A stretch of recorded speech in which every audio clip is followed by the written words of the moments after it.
Now, I think that there's only two things necessary to make a really good rhythm game. Good music and accessible mechanics that are easy to learn but hard to master.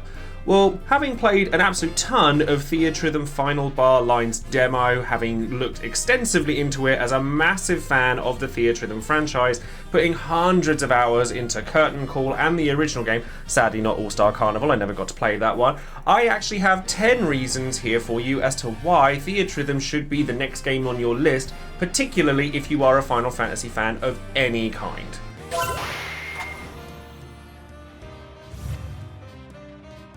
So let's get right to the point then, shall we? Number one. Now, all the ads and the trailers, etc. tell you this, but there is an incredibly, ridiculously large number of songs in this game from across the Final Fantasy franchise and beyond. More on that later. In fact, there are 385 songs without any DLC whatsoever, where the original Theatrhythm on the DS only had 77, and Curtain Call, even after all of its DLC, had 321. If you include DLC, there is over 500 songs in this game. Number two, there are more characters in Theatrhythm Final Bar Line than there has ever been in a Theatrhythm before, 104 as a matter of fact, including a much wider roster from games like FF2, Final Fantasy Type 0. There's a few omissions here and there still, but honestly, there are enough characters in this game that I am definitely going to be struggling to pick a party of 4 from the choices available, and Kuja's in this one when he wasn't in the last one, and you know that makes me happy. Number 3, I did mention the DLC earlier, but the DLC in this game is going to be released in regular packs that's going to contain songs from titles outside of Final Fantasy, but within Square Enix's repertoire, so you can expect games like Nier Automata, Live Alive, Chrono Trigger, Mana Game, all sorts of different things, including many returning ones from the DLC from Curtain Call, like The World Ends With You. I haven't, however, seen anything from Bravely yet, and that's definitely going to be something that needs to happen, because there's still some question marks revolving the Season Pass 3 DLC, and I'm sitting here with my fingers crossed. Not Kingdom Hearts though, because in all fairness, that one has an entire game all to itself. Number 4, there is a new difficulty setting in this, and having now tried it in the demo, it is no joke. I am somebody that has played Theatrhythm Curtain Call to the hills and back, and like triple S'd pretty much every ultimate difficulty song that I really enjoyed, and Supreme Difficulty is absolutely there for people who perhaps are enthusiasts for rhythm games, not necessarily just Final Fantasy ones, because these are hard songs to perform. But it is very important to note that all difficulties are valid. There are 4 difficulty settings: beginner, expert, ultimate, and supreme. And honestly, as long as you're enjoying the music is the star of the show here. So put that first, but if you are an enthusiast for rhythm games, this difficulty setting is for you. This is for my fellow streamers out there. The streamer mode that has been revealed and is present in the demo for Theatrhythm Final Bar Line shows all your live statistics, your button inputs, has a little space there for your camera. You can see what I'm doing with the streamer mode here. There's a lot there that just kind of gives you an overlay for your streams without you actually having to do any work. It's great. Before we continue, a quick reminder to everyone to check out all of my social links in the description box below, including Twitter, Twitch, Discord, and Patreon. Over on Twitch, I do have a charity event planned for the release of Theatrhythm on the 16th of February, and I hope to be continuing to play this game long after that day as well. So if you're interested in coming to support It Gets Better UK, so thank you for coming along to that if you decide to. I do also stream 5 days a week, all sorts of Final Fantasy projects and other stuff as well. I've been venturing more into my variety stuff lately, and that's been wonderful. And also with Patreon, I do shout out one of my patrons every time I release a video, as well as displaying all of my lovely patrons at the end of every video. And today that person is going to be Stevie Rex, who has Yuna as their handmade title card by me for each of my patrons to show thanks to each person individually. So thank you very much for that, Stevie, and thank you to all of my patrons for supporting the channel. Number 6 is accessibility. Now, I was a bit concerned going from a touch screen on the DS Theatrhythms to a controller over on the PlayStation version, because it's the PlayStation version that I've played.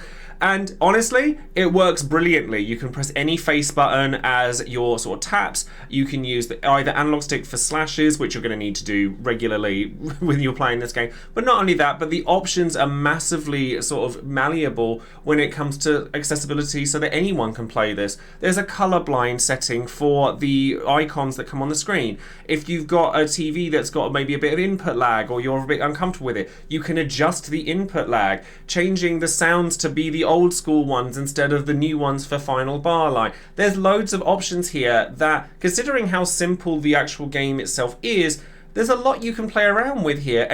Number 7 is multiplayer. Now, I have very fond memories, and this is actually going all the way back to the first Theatrhythm game, not even Curtain Call, where I would play and like compare scores and stuff with my friends, and we'd just sit and mess about with it that way. But this multiplayer in Final Bar Line is expanded greatly, so that it's either a basic score attack if that's all that you're actually wanting from it, or you have a party type mode where you have effects that go off with the RPG elements of the game that make it so that you block your opponent's screens and stuff like that. So if you want a good laugh, Theatrhythm's got you covered for that too.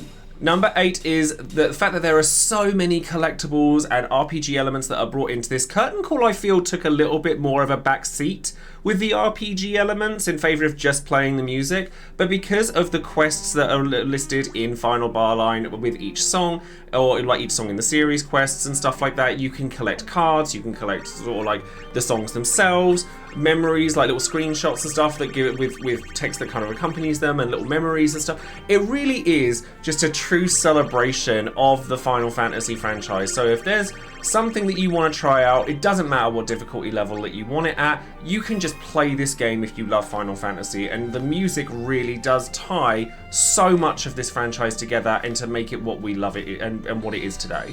Number 9 is the demo itself. Like, quite frankly, I was astonished, having played the demo, and I've played a lot of it, at quite how much there is in just the free demo before the game releases on the 16th of February.